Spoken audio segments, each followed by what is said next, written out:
नमस्कार। SYBA Hindi MIL चतुर्थ सत्र में आप लोगों का इस व्याख्यान में स्वागत है। यहाँ पहली इकाई में के इकाई का नाम जो है मीडिया लेखन। इसमें से दो टॉपिक अब हम देखते हैं कि ये दो टॉपिक जो है वो है साक्षात्कार एंड इंटरव्यू। ये जो है इसे इंग्लिश में इंटरव्यू कहा जाता है। साक्षात्कार ये जो है के रूप में इंटरव्यू के रूप में यह ज़्यादा परिचित है।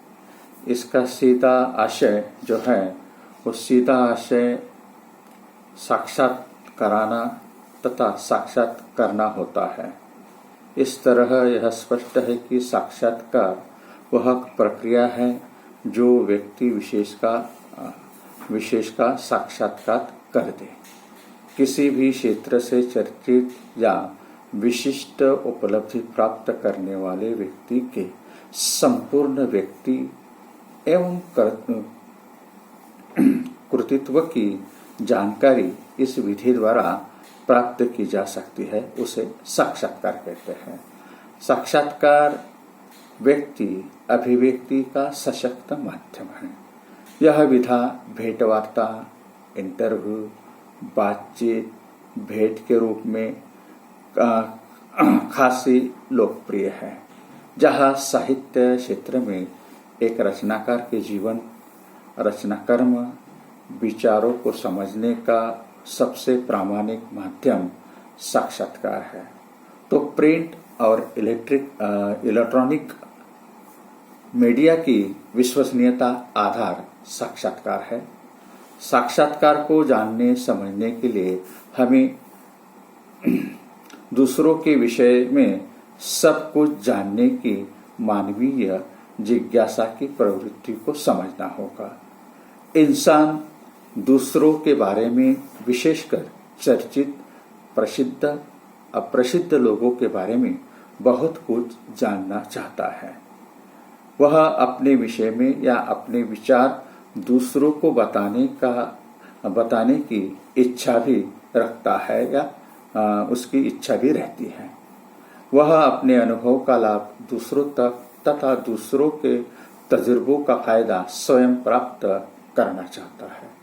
शायद इसी आवश्यकता ने साक्षात्कार विधा को जन्म दिया होगा। साक्षात्कार मानव प्रवृत्ति की इन आवश्यकताओं की पूर्ति करता है। पत्रकारिता के संदर्भ में इसका रैडमा हाउस शब्दकोश में साक्षात्कार को इस प्रकार परिभाषित किया गया है। साक्षात्कार उस वार्ता अथवा भेंट को कहा गया है जिसमें संवाददाता यानी पत्रकार या लेखक किसी व्यक्ति या किन्हीं व्यक्तियों के सवाल जवाब के आधार पर किस समाचार पत्र में प्रकाशन के लिए अथवा टेलीविजन पर प्रसारण हेतु सामग्री एकत्रित करता है।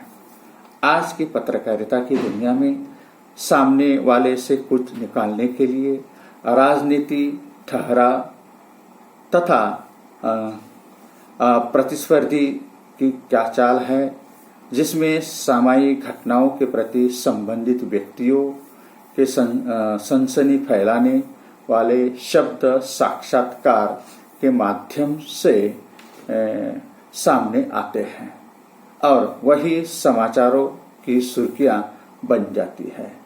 यहाँ साक्षात्कार के प्रकार अगर हम लोग देखें, type of interview in Hindi जिसे इंग्लिश में कहा जाएगा, तो यहाँ मौलिक रूप से साक्षात्कार के दो प्रकार होते हैं। पहले वे विभिन्न प्रतियोगी परीक्षाओं या नौकरी के लिए होते हैं और दूसरा जो है साक्षात्कार जो रेडियो, टीवी या समाचार पत्रों के लिए या रिपोर्टर या संपादक लोग लेते हैं। इन्हीं माध्यमों उपयोगी साक्षात्कार भी हम कह सकते हैं, मतलब माध्यम उपयोगी साक्षात्कार इसे कहा जा सकता है। प्रतियोगितात्मक साक्षात्कार माध्यम उपयोगी साक्षात्कार को पूरी तरह वह भिन्न होता है। इसका आयोजन सरकार या निजी प्रतिष्ठानों में नौकरी से पूर्व सेवा योजक द्वारा उचित अभ्यर्थी के चयन के लिए किया जाता है। माध्यम उपयोगी साक्षात्कार जनसंचार के माध्यमों के द्वारा जन सामान्य तक पहुंच जाते हैं।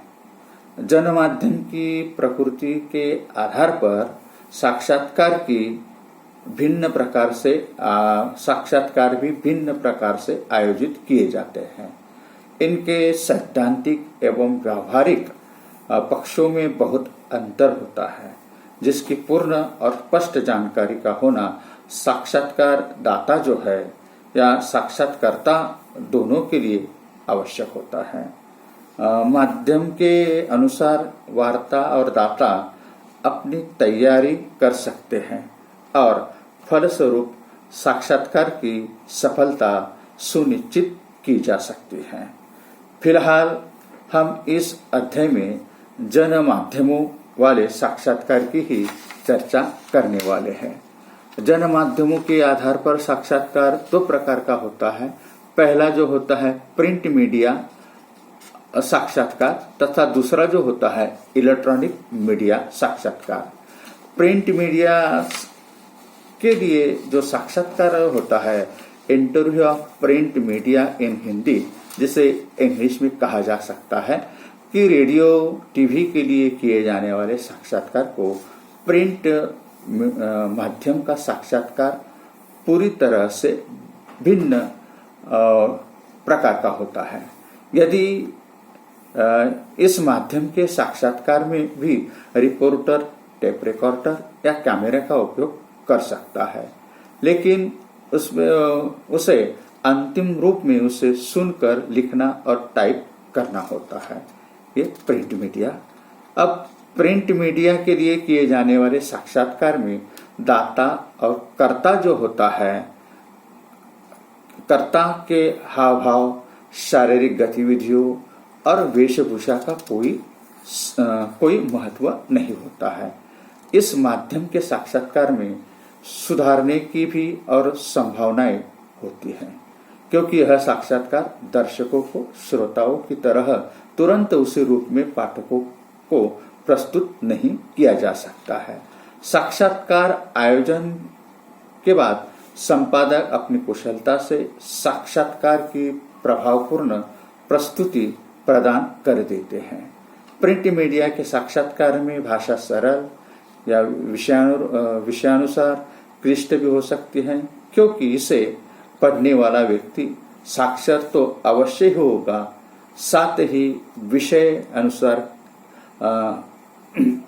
साथ ही किसी शब्द, वाक्य या विषय को समझने के लिए पाठकों के पास एक से अनेक बार पढ़ने की सुविधा होती है। अब देखते हैं कि इलेक्ट्रॉनिक मीडिया ये जो है, इलेक्ट्रॉनिक मीडिया के बारे में देखते हैं। इंटरव्यू ऑफ इलेक्ट्रॉनिक मीडिया इन हिंदी। यहाँ रेडियो और टेलीविजन को इलेक्ट्रॉनिक मीडिया के अंतर्गत शामिल किया जाता है। इनके लिए जाने वाले साक्षात्कार की सफलता में तकनीकी पक्ष का भी विशेष योगदान होता है। मतलब जहां एक तरफ से रेडियो श्राव्य माध्यम है, वही दूसरी तरफ टीवी ये दृक्श्राव्य माध्यम है। यदि हमें रेडियो के लिए साक्षात्कार करना है तो टेपांकन की विधि से परिचित होना साक्षात्कारदाता को आवश्यक होता है, परंतु निर्धारित किसी स्थान विशेष या स्टूडियो में साक्षात्कार में शामिल होने से पूर्व दाता और कर्ता के माध्यम से तकनीकी पक्षों के गुणों की पूरी तरह जानकारी प्राप्त कर लेनी चाहिए। आवाज की गति, तीव्रता, उच्चारण, माइक्रोफोन को निश्चित दिशा एवं स्थिति आदि के संबंध में पूरी तरह सहज होने पर ही अच्छे साक्षात्कार का आयोजन संभव हो। अगर ये सुविधाएं नहीं है तो साक्षात्कार का आयोजन संभव नहीं हो सकता है। रेडियो के लिए किए जाने वाले साक्षात्कार के संबंध में जो साक्षात्कारता जो है, दाता को भी स्मरण रखना चाहिए कि एक बार टेप किए किंतु हो जाने के बाद उसमें संपादन की गुंजाइश बहुत कम और सीमित रहती है। कहने का अर्थ है कि साक्षात्कार में शामिल व्यक्तियों की गुंजाइश बातचीत श्रोता सिरे सुनता है, इसलिए उसमें सुधार की संभावना बहुत कम होती है, जैसे कि टेलीविजन का साक्षात्कार या रेडियो का साक्षात्कार। ये महत्वपूर्ण है। टीवी के लिए आयोजित किए जाने वाले साक्षात्कार में भी अत्यंत सावधानी की जरूरत होती है। बल्कि दृश्य काव्य माध्यम के होने के कारण टीवी के लिए आयोजित किए जाने वाले साक्षात्कार में अतिरिक्त ध्यान देने की आवश्यकता होती है। हालांकि आज ऐसे सॉफ्टवेयर आ गए हैं जो कुशलता से इंटरव्यू को संपादित कर देते हैं और उसमें ही खामियों को दूर कर देते हैं। तो ये था यह इंटरव्यू या साक्षात्कार जिसे कहते हैं, मतलब हम लोगों ने प्रिंट मीडिया, इलेक्ट्रॉनिक मीडिया, ये जो है इनका साक्षात्कार के बारे में जानकारी हम लोगों ने हासिल की। अब देखते हैं कि प्रिंट मीडिया या प्रिंट माध्यम जो है, इसमें हम देखते हैं कि पुस्तक परीक्षण यानी बुक ऑफ क्रिटिसिज्म, जिसे इंग्लिश में हम कहेंगे कि book of criticism. Book of criticism में हम देख सकते हैं कि उत्कृष्ट पाठक सामान्यतः इसमें रुचि लेते हैं कि क्रिटिसिज्म में किताब की समीक्षा जिसे या पुस्तक समीक्षा जिसे कहा जाता है, आलोचना जिसे कहा जाता है, समीक्षा मीमांसा जिसे कहा जाता है, ये इसके प्रिंट माध्यम में आता है। यहाँ तक कि समीक्षा की भी समीक्षा होती है, ये भी महत्वपूर्ण होता है। तो पुस्तक समीक्षा ये जो है उनके संबंध में अन्य पाठक क्या राय रखते हैं। यहाँ ऐसे पाठक उन पुस्तक समीक्षकों को पढ़ना पसंद करेंगे जो एक निष्पक्ष बोध उपलब्ध करेगी कि यह पुस्तक किस संबंध में है। यह निबंध आपको दर्शाएगा कि पुस्तक समीक्षा कैसे लिखते हैं। पहला नियम है पुस्तक की कहानी को कभी भी प्रकट नहीं करना। पाठकों की कल्पना के लिए कुछ छोड़ देना चाहिए। पुस्तकों में होने वाली घटनाओं विस्तृत विवरण से बचना अच्छा है। यदि पुस्तक त्राई या किसी श्रृंखला का अंश है तब आप इसका, और यदि आप सोचते हैं कि इसका आनंद लेने के लिए श्रृंखला की अन्य पुस्तकों को पढ़ना आवश्यक है उल्लेख कर, तो उसका उल्लेख कर सकते हैं। किसी पुस्तक की विषय वस्तु, शैली तथा अन्य विशेषताओं का विश्लेषण करते हुए उसकी साहित्यिक समालोचना करना पुस्तक समीक्षा कहलाता है। पुस्तक समीक्षा के उल्टे यानी पुस्तक की समीक्षा की आवश्यकता क्यों है, इसका उद्देश्य क्या है। पुस्तक समीक्षा लिखने का उद्देश्य यह होता है कि इससे पुस्तक के बारे में पाठकों को परिचय दिया जाता है, कि पुस्तक के बारे में पाठक जो होते हैं उन्हें परिचय दिया जाता है। पुस्तक समीक्षा के माध्यम से समीक्षक पुस्तक की रचनाओं, लेखक के रचना कर्म को स्पष्ट करना होता है। समीक्षा द्वारा पाठकों को या पुस्तक समीक्षा द्वारा पाठकों को पुस्तक से परिचित कराया जाता है। पुस्तक समीक्षा के कुछ उदाहरण जो है, जैसे यहाँ निम्नलिखित उदाहरण दिए जा सकते हैं। पुस्तक समीक्षा 3 वर्ग में विभाजित किया जा सकता है उसे, जिसमें आप इसे और भी अच्छे से समझ सकते हैं।